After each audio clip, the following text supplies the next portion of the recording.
From Working Title Headquarters in Baltimore, Maryland, it's ITRS with Jordan BDJ Taylor. Tonight's guest, recording artist Lil Sis, and editor-in-chief of the fourth quarter, Njera Perkins. And now for the host of ITRS, BDJ.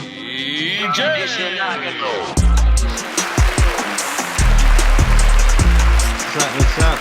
It's your boy BDJ, aka BD from the county, aka the voice of the county, aka I see the game like Romo, aka I see the game like Lamar, aka I'm trying to get a Premier League sponsorship, man. I think I took down in 2021. I think I done took down about 40 or 50 leagues so far. So Pepsi Lipton, holla at me, holla at your boy. Straight cold brew, straight organics. You feel me? Not putting none of that high fructose corn syrup bullshit up in us. But that's not what we're here to talk about today. We're here for another episode of ITRS Inside the Rapper Studio, like I said, and we're here with the monologue. So for this monologue, right, I want to talk about something that's near and dear to my heart, and a lot of my viewers' hearts, a lot of people we have on this show heart, Scoreswayze's heart, all of our hearts, and it's this idea of what you want versus what you have. So I want to break it down like this. There are a lot of times that we have dreams, we have things. My tongue tied up on it, and I don't need to speak a single word, 'cause you got me home. 'Cause you got me holding.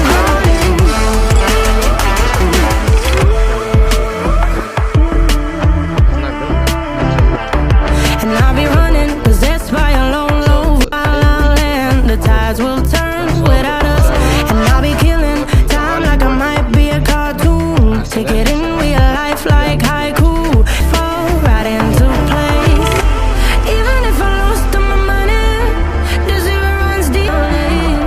Even if my jokes aren't funny, my tongue tied up on it, and I don't need to speak a single word. I make him with X, Y, and Z.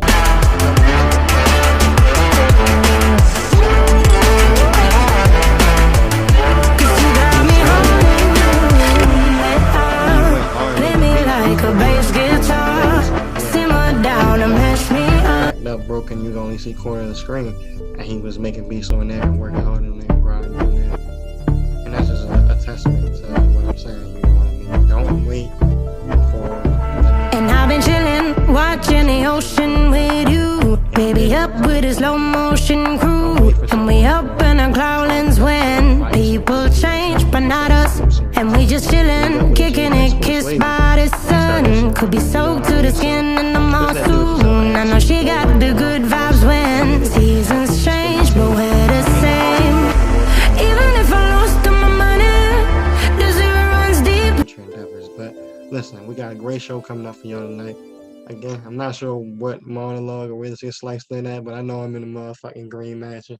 I feel like Don Corleone at his summer home. So outside of that, great show coming up.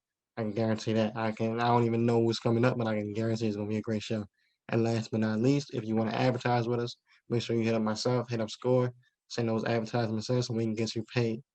Holla.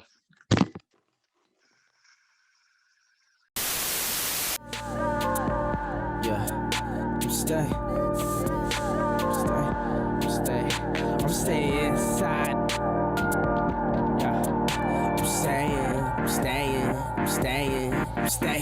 staying inside.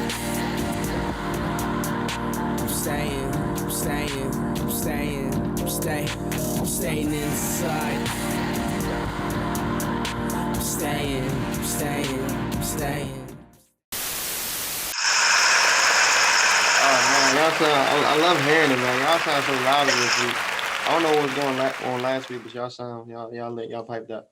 But listen, today we have a very special guest, a woman of many names. Some may have known her as Baby Tears. Some may have known her as Lil Sis, or may know her as Lil Sis. People that know her, people that fuck with her, apparently know her as Baby, so I'm gonna just call her Baby. So that's what we got today. We got artist, entrepreneur, Baby. I was watching. I just threw that shit in there. No, I actually don't have no businesses, but I support everybody's businesses. I got a few to shout out while I'm here today. There we go. Entrepreneur enthusiast. Yes. Oh yeah, shout them out. My best friend owns a business and brand called High End Rebel. She has her brand in a store called AO Boutique, which is another clothing store that is which is a clothing store that's owned by our friend Darrell. And Darrell, literally, I watched this man get it out the mud. He has 3 stores now, 2 in Baltimore, 1 in Westminster. If you have a local brand, please get in contact with that man. He will put your brand in his store and sell it to locals, anybody, like all kinds of people come through. So, yes. Can we get some? No, he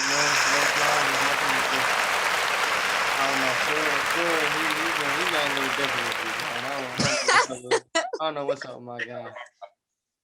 I don't know. He said something from across the FaceTime screen, but look, baby, every interview on ITRS has an origin story. So, in your own words, what is your origin story? Oh, wow. So my origin story is tied very closely in with the birth of SoundCloud. To be honest, like I was one of like the first like people that like had like a presence to where as though like my presence on SoundCloud like reached like internet, like people. So when I first started rapping, it was in 2014. I had never touched a mic before. I literally like was at the studio with a bunch of friends because one of my favorite artists had flew in from Atlanta. Artist by the name of Agoff. Like I was big bass god fan, Lil B is like love Lil B. So can we take 30 seconds to talk about Lil B real quick? We can. Like Lil B is amazing. He follow you on Twitter? He every time I make a Twitter, that man finds me. He'll be my second follower. I don't know how. Like he knows. Like I'm saying, like I don't know. He's crazy, like psychic or something. I've met him on maybe like 2 occasions where I got to actually like talk. Yes, he's cool as shit. Like he's just very socially awkward. Okay. So like I think he's a little socially inept. He doesn't like a lot of people. Like when it was just the 4 of us outside, we had a friend with us and she was kind of like DMing him back and forth. So he took her home with her after the show. Mm-hmm. And so we were just smoking with him out back. And like, once the other kids had seen he was outside, they kind of came over and then he kind of wanted to leave, So it does seem like he likes a lot of people. I think he just leaves things as like a time and a place. So like he was the last person to leave his show. He did not leave before every autograph was signed, every t-shirt, every boob, finger, whatever you wanted. He was the last person to leave the building. So I think he just gets tapped after all of that and just, he's just ready to go. So, but great guy, very inspirational. So I was a part of that wave that really just came from Bass World. Like we were all just fans of what Bass Guy was doing and like pushing that be yourself kind of thing on Twitter. And like all of us already had internet personalities, just from that. Mm-hmm. And we were all meeting each other. And then when SoundCloud came into play, it was like, we can make our own stuff now. Yeah. Right. Yeah. Like we were just like, we can do our own stuff now. Like, so we kind of like took that same, like, like that be yourself, like really like he kind of like built the underground in like a weird way or helped like shape it. Cause we really like, most of us came from Bass World. If you look back, all the early artists were Bass God fans. So after that happened, like Agoff flew into town. He was making music and I was just in the studio one day and do y'all know Hazmat Kaz? Yeah. I was with her. We were in the studio. Yeah. She produces amazing beats. I don't know if she still does that, but Kaz is a crazy producer. Like she makes wild beats. So back then she was trying to make beats for him and stuff. So she had a couple that she had pulled up on her laptop. And I mean, the thing was busted to bits. It was barely working. And I was like, I like this beat, hopped on it. And that was Ocean Bricks. That was the first song I ever made. And like, it just did well. Like it did well. It had a sound and everything. And after that, I met Nadarb Nagram. I don't know if you guys have ever heard of him. He's like a producer in like LA. He works closely with like Lil Tracy and like all of them. Like I know all of them. Oh wow. So, You plugged in. You saying.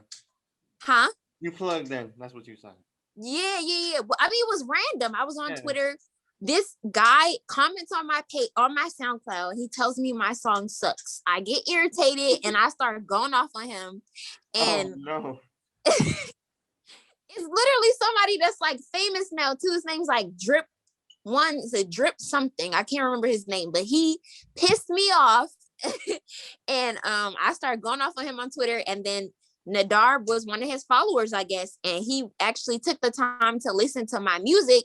And he was like, no, I don't think this is trash. I actually think you have something. Wow.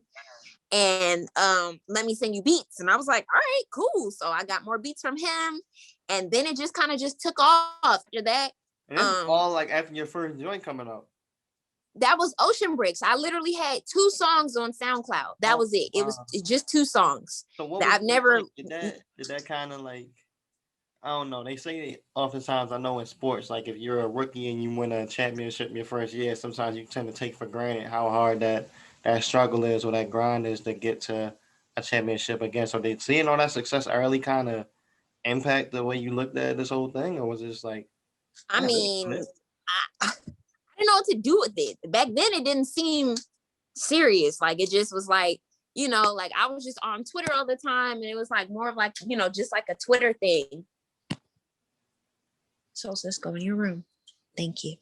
Sorry. And mother, on top of entrepreneur, ladies and gentlemen. Yes, and mother. I have a 3-year-old, my baby. So that was like my second song, and then Nadar was just like, you know, you got something here, and I really think I didn't take it seriously. But that's one thing I definitely would advise to like artists and stuff. Like if you get like some notoriety and stuff, like please don't miss your moment. Don't miss your moment, because I didn't really know what was going on. What would you have done differently if you had that same amount of like success popped on your next single? What would you do differently? I guess that's the question. I would focus on my music, like just my music. To me, it was just like a fluke, like something that just happened. Like I was just like, okay, like one person liked it, cool. I made more music. I made a couple more songs. Boom, the fader picks me up. Random, like Toro Imai. I don't know if you guys know him. You know Toro Imai. I saw him on I actually on my research. Yes. Can't do with the correct pronunciation and shit. I think so. I hope I'm saying it right. I really love you. Thank you. Why? Yes. Why? Toro Imai. Are you saying why? Toro Imai. Wow, yeah, it's been a couple weeks before. It's been a couple weeks since a word kicked my ass, so I guess that it's good. It's good to know that we still fighting a good fight over here. Yes, but random. He was on SoundCloud. He made a fader mix for the fader, and he picked a bunch of songs for a mix, and my song just happened to be on there. Me and Xavier Wolf, and it was crazy because he did not need to mention me. The fader did not need to mention me in the article. But they did. They mentioned me and they mentioned Xavier Wolf, and they were saying that, you know, they were excited to see what else I was gonna do. And that wasn't even my original song. It was like a chopped and screwed version, like that he had found. So again, like, and I woke up and I was just like, everyone's mentioning me, and I was just like, what's going on? I didn't even know what the fader was. So when did you realize it was like a big deal to be on the fader? At the time, Nadar had picked me up. I became a part of Thrax House, which was an early underground collective, centered around Key Nayada, who is one of the main people that were in Raider Clan. So he came out of Raider Clan and made his own group. I joined up with them. It was me and another girl. Oh shit. They called me and they were like, "You're on the fader," and I was just like, I don't know what that is. I'll retweet the article. And they were like, no, like, this is big. Like, you're on the fader. That's dope. That's so crazy. Yeah. So again, I didn't know anything. Like, I'm maybe like just turning 21 at this point. Like, I didn't even know anything about, I didn't know what Complex was. Nothing. We're talking, I'm coming from that generation where I bought CDs. This stuff wasn't real to me. I didn't know any music publications. I didn't follow any. I wasn't a big Facebook person. So when Twitter came around, that was like new for me. I wasn't even really using the internet like that. I was born in 93. So, I wasn't on there. So, so that was just crazy. So after that happened, I kept working. I made sure that my album and stuff came out. I had a really good rollout. I got features from people that you do not get features from for your first album. Like, I don't know if you guys know about Posh Gang or anything like that. Posh Gang is like a collective that came out of Miami. It features like Ruben Slick and oh my gosh, I drawn a total blank on his friend's name, but they're like famous in the underground. They're famous. Like we like this shit. Yeah, like you do not get a Ruben Slick feature, not for free. Not for free. So I was really excited. Like I had full support from everybody, like everybody that was making music at that time. A lot of support. I had a good engineer, a place to record everything. And then my second act kind of just like, like, I moved to Seattle to keep working on music and stuff. That was a good move. Like why Seattle of all places? LA seemed like it was a dub. I'm not gonna lie. Like, at that time, this is when like Lil Tracy was still young, bruh. We were like East Coast Thrax House. It was like me, him, and like a couple other people that were on the East Coast. So we kind of stuck, we were tight a little bit tighter than maybe everybody else was. They all went to LA and I didn't hear good things. I didn't hear good things about the LA house. We actually had a house there where, members were renting and living together. And that was like a house for music. They did shows there, everything. But nobody was paying the bills. Oh. And I worked. Aside from like, music was kind of just like a hobby for me. It was a stumble upon. I didn't come out of high school like the kids now where that was my plan. Like, no, this is going to work for me. No.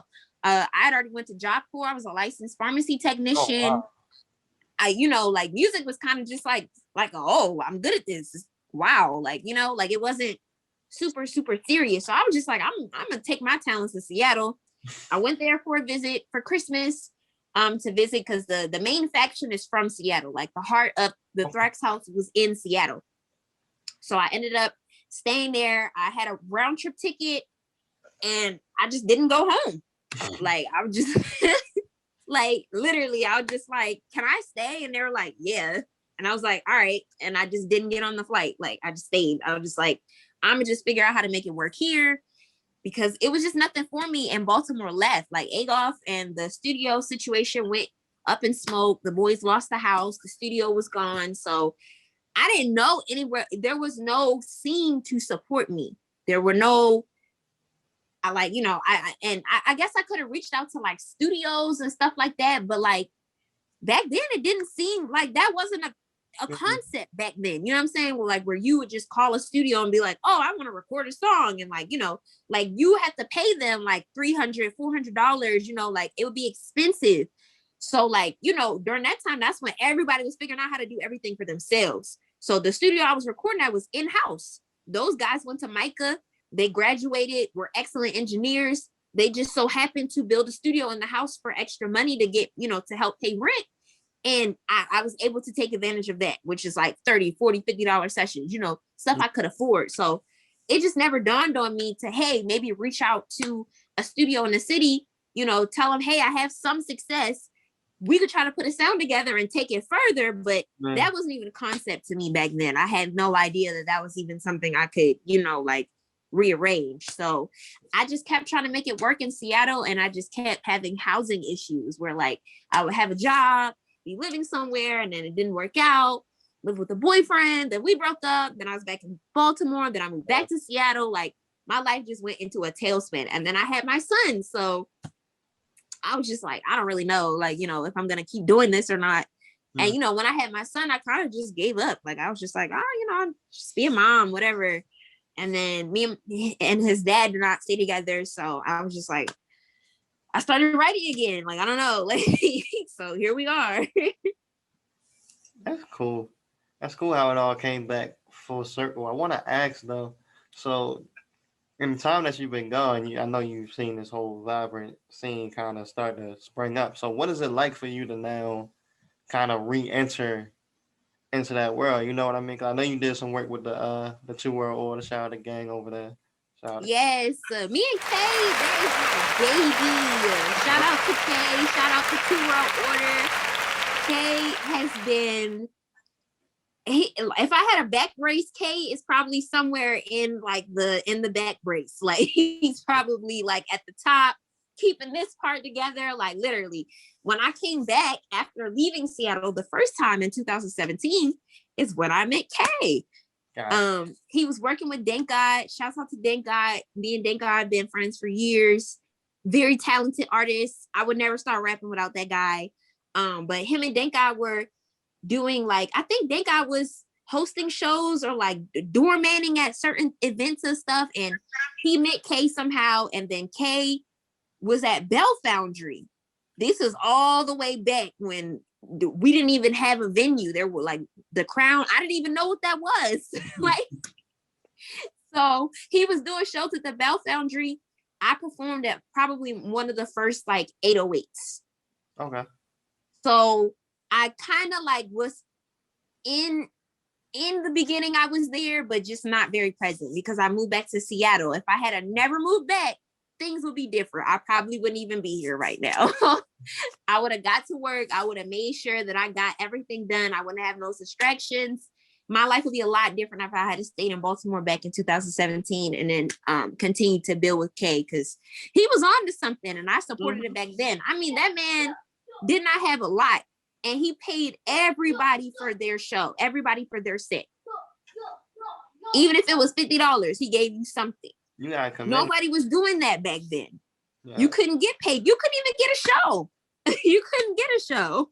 I want to ask you something real quick. So, yeah, on the Two World Order tape, on Count Up, you had a line. It's one of my favorite lines I ever heard. You said, and I'm gonna read it so I don't mess none of it up. Okay.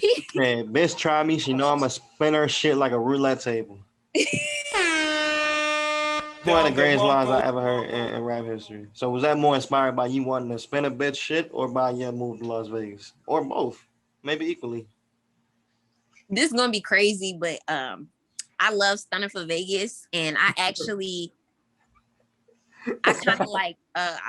I love Stunning for Vegas. That was you doing a Stunning impression. My favorite rappers right now. His lyrical composition is crazy to me, and I know it's punching in, but that's new to me. I come from that era where I came into the studio, my shit's written already. You know what I'm saying? I got one long ass verse, and I just breathe in, trying to get it all out. So when I started listening to Stunning for Vegas, I was like, yo, how is he coming in on these weird parts, on the back end and stuff? And I was just like, this is hard. So I was just like, I kind of want to do that a little bit, try to figure it out.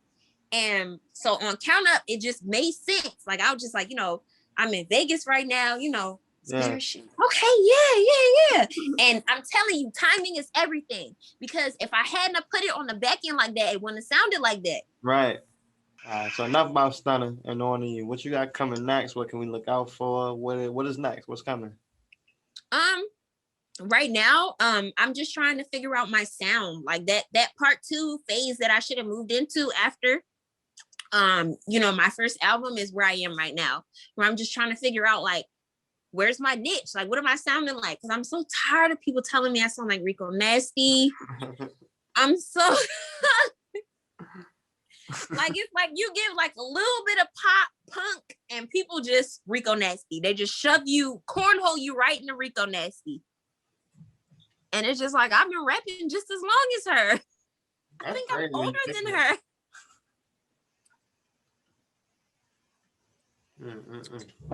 I have Swallow Seas is still coming. I'm just trying to restructure it now because I had a lot of songs and stuff, but I had to scrap stuff because it's too old now. I feel like what does that title mean? Swallow Seas. So Swallow Seas, basically when I moved to Vegas, I started getting super spiritual, researching constantly, listening to lectures. I love Young Pharaoh. Who else do I watch?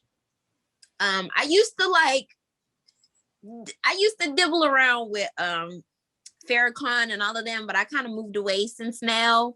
I really, really like Young Pharaoh, like for a fact. He's one of my favorites because he just has the receipts, you know, stuff that I can go and look up for myself. So Swallow Seas came from basically my belief that we come from water. Okay. So Swallow Seas is like basically like the return. Like I feel like it's like the take back, like I like us literally like returning, remembering who we are as a people, coming back into our power, which also ties directly into what I was trying to do, you know, with the second album, which is me coming back into my power, finding my momentum, you know, my sound and everything.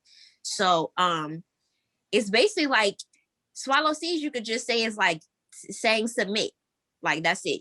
It's just submit. That's strong. I like that a lot. That's heavy. Where can people find you at? You can find me on Instagram. I come on Twitter sometimes, but I'm often suspended. That's another reason. Don't get suspended, guys. What's the last thing you got suspended for? And then we'll close out on that. What's the last thing you got? Oh my goodness. I said your Instagram now. I got suspended for saying that Sweetie was fake ghetto for keeping beef ramen seasoning packets in her purse. She was keeping beef ramen seasoning in her purse? She's very strange. That's the thing people do. No Sweetie slander. Like no, I don't. No Sweetie slander. I don't want nobody it's not slander. I just feel like we live in you grew up in LA. You know, your cousins with Gabrielle Union. Like, I just feel like y'all got money, and maybe y'all didn't, you know, eat ramen noodles. Probably like poor food. Sweet. If you want to come on ITRS and talk about the ramen noodle allegations against you, feel more than free. Me and Score off at any time. You can bring Quavo too. I don't care. Listen, we're a family-friendly platform. Slow down on that bag, though. Slow down on that bag, because Quavo is spending a lot more than he probably got to keep you, baby. Listen, it was a wonderful interview. Appreciate you, baby. I don't know if you gave your IG name. My IG name is Lil Baltimore Baby. Everything's spelled out LIL Baltimore Baby, BABY. There we go. As always, thank y'all for tuning in to another episode. Wait, actually, this is only the first interview on the episode. Score, you can cut this part and put some dice on. Is it really? Yeah, we got another one coming up. Actually, special thanks to Baby. On the other end of the break, we have Mike Marie coming up.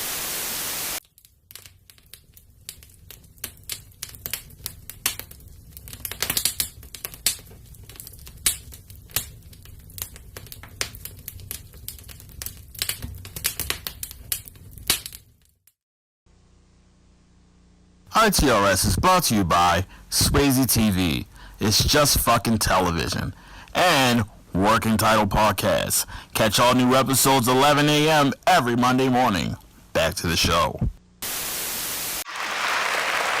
Oh man, so lovely, man.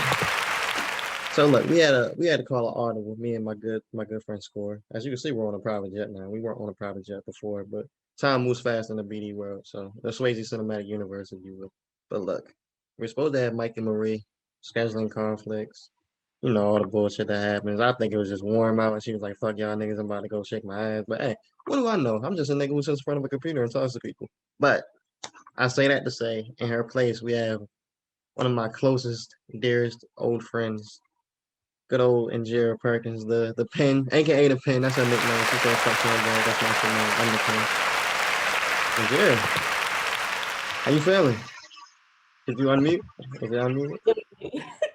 I'm good. It's sunny in Brooklyn today for like the first time.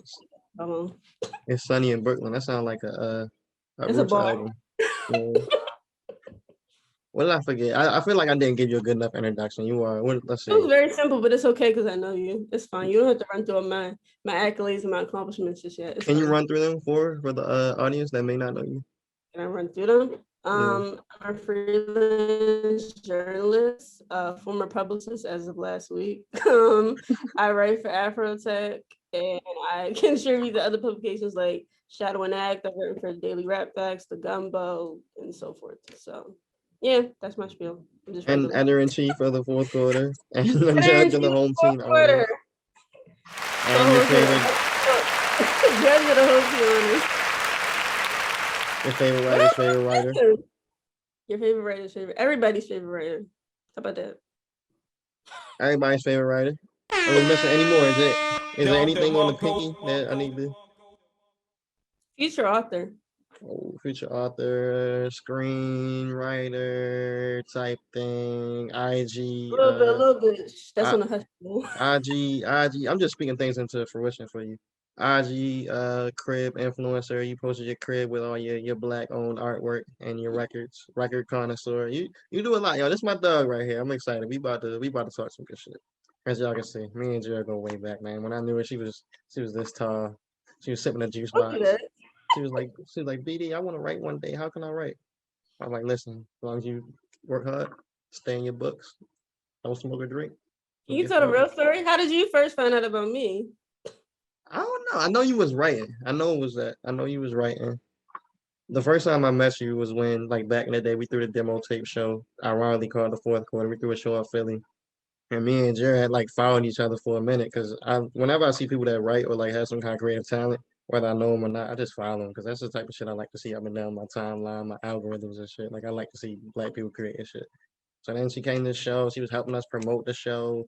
I was like, "Yo, we about to go to Fat Tuesday after. Like, step out." She's like, "Oh, I can't. I'm not 21 yet. I can't. I can't." Oh, you didn't want me to tell Oh, that part. Of no, that. wait, that was 2017, right? I was Yeah, 19. I yeah, was only 19. So yeah, I definitely was going to Fat Tuesday. I didn't hit my fake yet. yeah. She was like, "I'm not." She was like, "I'm not going. I can't drink." I'm like, "Oh." Well, I was like in 2019, you feel me? We still cool. We can go to Fat Tuesday now. So she still owes me a drink at Fat Tuesdays. I say all that to say that, Me and drink, but it's cool. but this is my dog right here. Let's do this because every interview on ITRS has an origin story. So, Njera, for the people at home, how did you become? I have 9 fingers up or down or however you want to call it. How did you become on this? What is your origin story? My origin story? I feel like it started back in Baltimore. Everybody know that's where I was like born and raised. I lived in the county, so don't kill me. The county, lovely place this time of year. I grew up in the county and I didn't really become a writer until I went off to college. I went to Temple University. You know the story, but a lot of people don't know when I first got to Temple, I was a kinesiology major, which is the study of movement of the body for people who don't know. So I had in my brain that I was going to be like a sports doctor because corny enough, I watched Just Right and I was like, I want to be Queen Latifah. I want to do what she do. So that's why I majored in that. And of all the many things Queen Latifah has done, that's the one when you was like, I'm doing that shit. That's a good movie. That's a good movie. We're not. It's not. I'm not gonna lie to you. It's not. It's a good movie. We're not gonna slander it. That's a boom for Just Right or for Just Right being a. That's a move for Just Right. Come on, Njera. Thank you, Score. But anyway, 1-1 for the home team. so that was my major for like a year and a half to like halfway through my sophomore year, and then I was like, I don't really like this major. Like I'm not happy. Like I would see everybody else get all excited, like, oh, they're getting internships for the summer, or like they're doing this great thing in the major, and me, I was just like, I don't really like it that much. Like I don't want to turn this into a whole career. Like this is a lot. I was only had to go to med school. I just wasn't that invested in it. So, and I also wasn't doing well in my classes. Like That's always a big one too. yeah. So I was like, I should probably just change before I start feeling. so I sat down with the founder, Diamond, and she just told me like find a topic that I'm passionate about and then write about it. So the first story I did for Black Affiliated was on Bilal, Young Loud, a rapper. And then it just kind of went from there. So like I think for like a couple months, I was technically like a staff writer. And then I want to say like around like summer, I started like January 2017. So around like summertime, she had like, it was like a surprise. She like promoted me to like, I think I was entertainment section editor. Surprise promoted you? Yeah, I didn't, it wasn't like a whole conversation that like, she's like, I'm going to promote you. It was just, I think it was random. So it was a pleasant surprise. I was like, cool, like I'm moving up. Like, I feel like I'm doing something. So I did that for a couple months. And then for like, I think like a month or two, when she was out on like maternity leave, I stepped in as like editor-in-chief for her. So I was helping run Black Affiliated, the site, the socials, like managing the team and all that. So working with Black Affiliated, it gave me like like a very good foundation for what a career in journalism would be like. So I just kind of took that and ran with it, and I thoroughly enjoyed like the time I worked with them. I was with them from That's what's January up. 2017, April 2018, and then that's when I was like, all right, I kind of want to like spread my wings. I want to see what else is out there, because like I'm not the type to like quit on things, but like when I get bored, I feel like I'm stagnant. I'm like, okay, I feel like I've set my purpose here. Like it's time for me to like move up. So I'm the same way. So I went on to write for Blantique. Right after I left Black Affiliated, I went to Blantique and I started writing like think pieces over there. For those who don't know, Blantique did a lot of like coverage for like underground music, of course mainstream stuff, but mainly was like underground artists and covering people that like you wouldn't normally hear about. So I started with them, and then I think like a month or two later, I came over to the demo tape after I think y'all had recruited me for like a couple months or so. Yeah, I think the deal that we got you on was like a bag of animal crackers and 3 articles a month. I think that was like your initial contract. We just handle business over there. Sounds about right. So I was writing for both of y'all, and I think like that summer, that was a dope summer because we had like a fire ass team over there. That was like everybody was writing the ass off. So that was a time I felt like I think I was on like a hot streak for like 3 months. And That's then when you first got the hot hand. You feel like oh, this writing shit. I'm nice at this. Yeah, because like before then, when I was writing for Black Affiliated, I knew that I was like good. Because then people would like, I would run into people sometimes and they'd be like, "Oh, don't you write for Black Affiliated?" Or like, "Oh, I love your article in this." Like, Oh, you was a little celebrity. You was on uh, Temple Campus applying pressure. Okay, I see you. okay. So that kind of like gave me the fuel to keep going. But like that summer writing with y'all, I felt like I was on a hot streak. Like I was doing some of the best writing. That's still like some of my best stuff. Like I love that stuff that I wrote. Yeah. But Because it I was was all going, organic. It was all fun. It was all like, I don't know. You always say the old stories about niggas that say they hate stuff once they get it. Like it was more fun when I was the journey to becoming like Big Sean always say that it was more fun than when I was rapping before I was signed trying to get on and now. So that shit was fun because it was really like us all writing, us all working out the kinks, us throwing events and just doing dope shit together. So yeah, I loved it. We were doing like you said, like organic stuff, and it was fun because at the time it wasn't like I was doing this for a check or I was doing this to like support myself. It was literally like I thought of it like a hobby, but it was very fun. Like this is stuff yeah. I do in free time, especially like the summer. Like I think I was only like working part time. I didn't have nothing else going on, so I was like, I might as well pursue this. So I was on a hot streak that summer, and then I think like around the fall, like what was that, like junior year? I think like the fall hit, and I was just like I felt stagnant. Or no, I think that was like that might have been in the fall going into my senior year. Like I felt real stagnant. So like I stopped writing for a little minute and then I came back. I was like going through these up and down periods where I was good with writing and then I wouldn't know what to write about, so I would just stop. So Let me ask you about that though, because I think that's kind of just something that every creative person goes through, where it's like, all right, I'm hot. Now I got nothing. I'm hot. Now I got nothing. Like, how do you get to a point where, because you're one of the most consistent creators I know, like, you'll write. And it seems like you don't really have those periods anymore where it's like, I need to step back or recharge. And then me, on the other hand, it's like, I want to write, but I just can't get the shit to look how I want it to look or feel how I want it to feel. So, how do you kind of combat that to be as consistent as you are? I think a large part of that is me writing for Afrotech. When I started with them a year ago, before then, I didn't have like a structure. Anybody put me on a schedule like you need X amount of stories per day or per week. So before that, I was just doing whatever, or like I would write my own free will. So like I didn't have like discipline. Afrotech taught me discipline because this is kind of like it's like working in the newsroom at an actual publication, like full fledged. Like you got to write these stories, you gotta pitch these, you gotta like keep in touch with like what's going on. Like it taught me to really pay attention to like what's going on in the world. Before then, I don't know, I didn't really watch the news like that or pay attention to pop culture like that seriously enough to like really follow trends. It taught me how to do that. So I think just having that structure, like somebody to report to, like an editor, like, oh, I need these stories this day. Can you work on this? I need this like for the next month or something. That structure, it gave me like a balance between, okay, it's no problem writing every day because one is always gonna be content.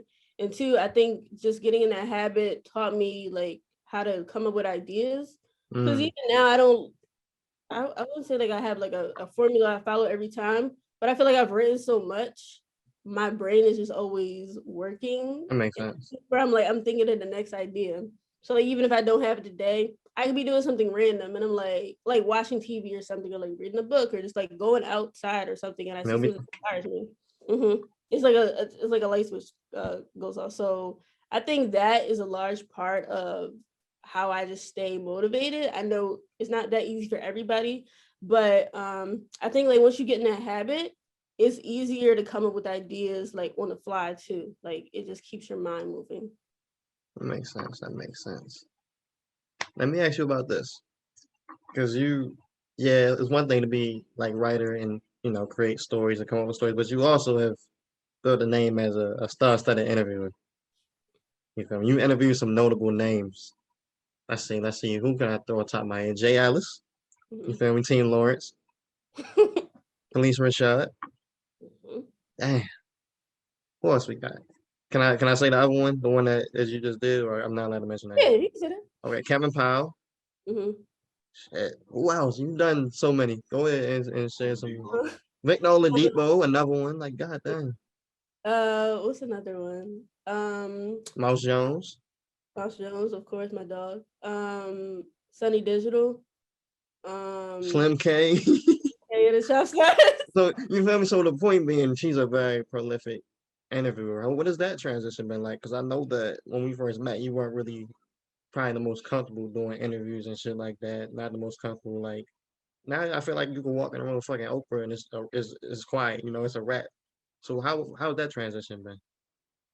Honestly, I feel like it's been like a combination of like years work, because I think like right around the time, like a couple months before I left Black Affiliated, I got this random email from somebody like, yo, I have these Philly artists, like I would love to like do a feature on them. And that was the first time they were like, I would love to like connect you guys, like get you on the phone or something, like to interview me. That was the first time someone ever offered me like an interview. Like prior to that, I didn't get emails like that back then either. Like I wouldn't get pitches all the time, so it was very random.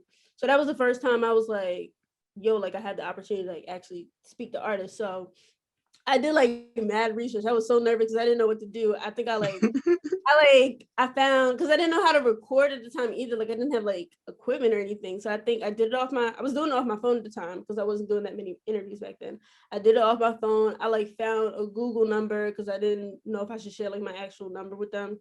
So like I did mad research and prepared for this. It was a dope interview too. Like I think it was the Blum Bros. Cool Philly artists. I talked to them, and that's kind of like where it started. And then I think like up until last year, I could count on my two hands how many like interviews I actually did.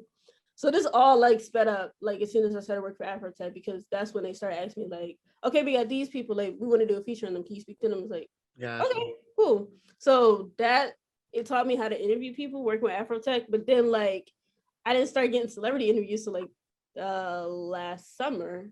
Victor Oladipo was like my first official celebrity interview. That's crazy as shit. That was my kids too. Oladipo, by the way. Thank you. He was cool. It was him and his business manager, just to talk about like the company he's invested in and all. So it was cool to like speak to somebody and then not like, even sports is not my thing. Like everybody knows that sports isn't my like forte, but it was cool to like speak to somebody like that, and I could still find a way to connect with them. So it was a cool opportunity for that. And then like after that, I wouldn't say the opportunities kind of fell in my lap, but the work started to speak for itself. So they saw what I could do there, and they saw all the other work I do. And it was quiet. It was quiet. So they was just saying stuff. So then I think the next celebrity interview, it was the Jay Ellis and the Felicia Rashad interview and all that. Then it just started booming, like you said. It just started booming. Any like, who's on your interview list? Who your top three that I know you got like a whiteboard or some shit or some kind of dream board or vision board? I know you do. Don't lie, so you do. I know you do. Who's on there for you to interview? I don't know if I have a top three, but my number one is definitely Issa Rae. That'd be a banger.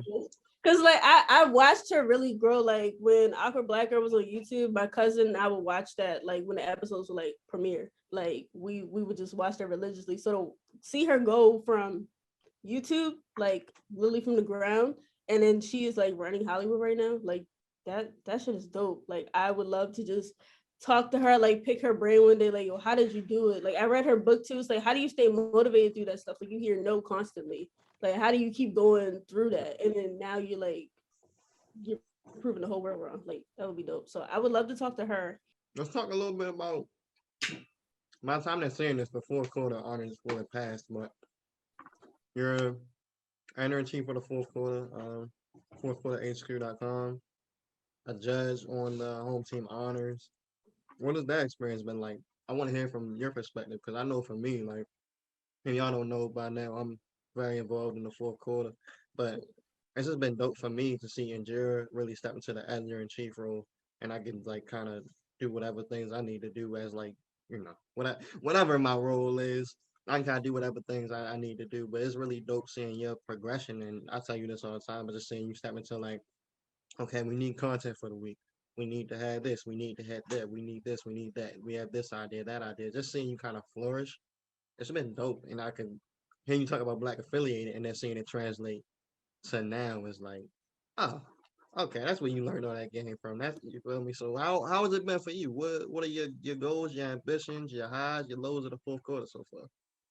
Well, first of all, I'm honored that the rest of the board even bestowed that title on me because it just wasn't something on my mind. But I think like just me over the years, I picked up so much from editors that I've worked with. Like I guess it was like a natural progression for me. So I appreciate y'all giving me this title. And I think I'm doing. We ain't give it to you first of all. Let's cut that out. Nobody Okay, gave you shit. You earned the shit out. You got the shit out the mud. You feel me? Right. I don't give nobody nothing. You earn it, and I just okay. Let you know. Yeah, you did that shit. So Us starting the fourth quarter, I think it needed to happen. Like us doing the rebrand, which I'm excited about, just to see all the things that like we've talked about, like all the planning that has gone to it, and just to see what we've been able to produce so far. I can only imagine what we're gonna do by like the end of the year. So I'm very excited about it. And like I really had this mission where like for all of us, like I want us to be that voice of Baltimore. I feel like we don't have any like dedicated publications. And that's kind of like where we step in. Like we're covering the people who don't always get coverage, like people who have never like I guess like considered like press or anything like that. Like that's where we step in. So I really want us to like take this beyond Baltimore. Of course, we're covering what's going on in the city, but I want people outside of it to take a look and be like, yo, they're doing something dope in Baltimore. Like it's time people actually start paying attention. It's a lot of dope artists. It's a lot of dope businesses. It's so many good things happening in the city. I want the world to like start taking a look at us and like we're beyond like our downfalls. We're not this depiction of The Wire every day. We're not the riots. We're not crime, poverty, and all this stuff. We do a lot of good things. So like I want that to be the spotlight on Baltimore. So, and I really love that because it's like we can't expect. I think for so long since we've been doing this, because again we talking about we met in what 2017. It's 2021, but it's just important for us to make sure that we can't wait for niggas to come in and be like, okay, Baltimore's popping, Baltimore is this, they got this artist, they got this food scene, they got this, they got that, they got if we want the love, the admiration, everything we deserve, we gotta go get that shit. And we gotta set the tone of this is what we had to offer. If you like it, you can come holler at us about it. You feel me? You're not just gonna extract from our city, extract our talent, extract our style, extract the way we feel like it's up, and then not give us nothing back in for return. So that's why I feel like our role is so important. That's why it's so dope to see you in this position. Because you see the game, you feel me? When you see the game like, let me ask you that. That's a good question. When you see the game like? Oh, see, I hate it. When you see the game like, it don't gotta be an athlete either, because I know you watch a lot of like black movies. You can see the game like Nino Brown if you want to, because you a stone cold killer. Niggas don't know about you. Can I say two names? No. Well, you can. I say two names. I see the game like, of course, everybody knows I'm trying to be Sydney Shaw. It's a fictional character, but I'm gonna make it happen with it. I see the game like Sydney Shaw. I also see the game like Issa Rae. That's the goal. Or I shouldn't say that's the goal. The goal is to surpass her, but that's like yeah. Talk that shit. So how we looking on time? She's got about 2 to 3 more minutes. Okay, 2 to 3. Right. So let's do this. What's coming next? What can we expect from the pen? Not Sean Garrett, by the way. Are you about to go into a trademark battle with him over the pen? Trademark. That's the real version that people want to see. The pen versus the pen. Oh my god. I don't know if I'm gonna trademark it. I don't know. This might not be a set nickname, but we're gonna see. Next, I'm working on a really dope project. I can't say the details yet because it's not out. I'm working on a very dope project I'm working on a really dope project with a lot of dope creatives, and I believe it drops next month, so I can't wait for people to see that. But it's something new, so I'm excited to continue exploring. This is something I've never done before, but I'm also excited to see what it's going to start. So I'm working on that. For those who don't know, I'm freelancing full time now, so I'm excited to get these bylines up. I'm going after everything. I don't. Yo, you the journalist I always wanted to be. When I had like dreams of being a journalist, I thought I was gonna live in New York and do it freelance and do shit like that. Meanwhile, we still in the county wearing slick. I mean, we still in the PJ wearing slick jackets and talking reckless out our mouths. But okay, I want to dispel this myth. You don't have to move to New York, and I think pandemic showed you don't have to move out here to like make it happen. Like I could have stayed home and did all this, honestly. if I knew this past year was gonna be like this, I could have stayed home. But I love New York City. My dad's side of the family is from here, and I just always love the energy from the city. Like I just feel like so much happier out here. Not to say like I don't love it back in Baltimore, but like home gonna be home. But like this is where my journey is right now, so I'm enjoying what I can. Well said. Well said. Before we go, Score also came up with an AKA for you. It's AKA Young Panel LaBelle. Young Panel LaBelle. Okay. Panel LaBelle.